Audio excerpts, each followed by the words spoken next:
Liquor policy అమలు సమయంలో జరిగిన ఆర్థిక అవకతవకలు, నిధుల మళ్లింపు ఆరోపణలపై ఈడీ గత కొంతకాలంగా లోతుగా దర్యాప్తు చేస్తోంది. సునీల్ పాత్రపై ఆధారాలు సేకరించిన అనంతరం అధికారులు ఆయన్ను అదుపులోకి తీసుకున్నారని అధికార వర్గాలు చెబుతున్నాయి. కాసేపట్లో సునీల్ను కోర్టులో హాజరుపరచనున్నట్లు తెలుస్తోంది.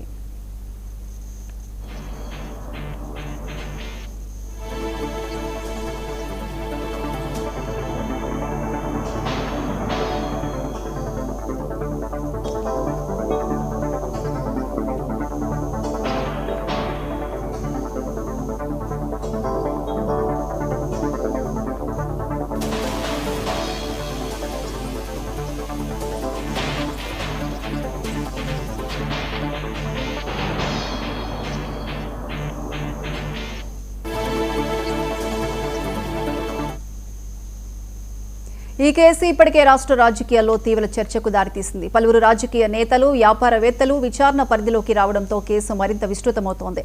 రాబోయే రోజుల్లో మరిన్ని కీలక పరిణామాలు చోటు చేసుకునే అవకాశం ఉంది.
ఏపీ లిక్కర్ స్కామ్ కేసులో మరో కీలక పరిణామం చోటు చేసుకుంది. మాజీ మంత్రి కారుమూరి నాగేశ్వరరావు కుమారుడు సునీల్ను ఈడీ అధికారులు అరెస్ట్ చేశారు. విచారణలో వచ్చిన ఆధారాలు, ఆర్థిక లావాదేవీలపై అనుమానాల నేపథ్యంలో ఈ నిర్ణయం తీసుకున్నట్లు తెలుస్తోంది.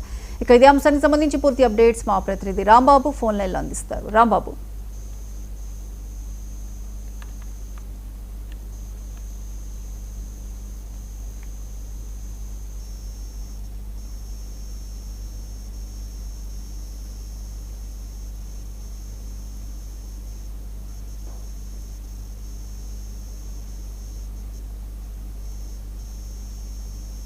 లిక్కర్ స్కామ్ కు సంబంధించి ఇప్పటికి రాష్ట్ర వ్యాప్తంగా కూడా సంచలన విషయాలు అయితే నమోదవుతున్నాయి. ఇప్పుడు చూసుకుంటే కారుమూరి నాగేశ్వరరావు ఎవరైతే ఉన్నారో మాజీ మంత్రి వైసీపీ మాజీ మంత్రి కారుమూరి నాగేశ్వరరావు కుమారుడు కారుమూరి సునీల్ కుమార్ గతంలో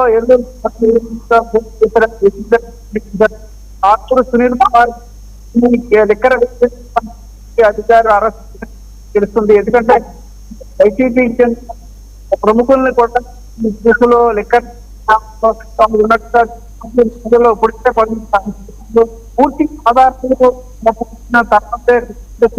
హైదరాబాద్ పోలీసులు అరెస్ట్ చేసింది. మరి కాసేపు ఎందుకంటే వైసీపీ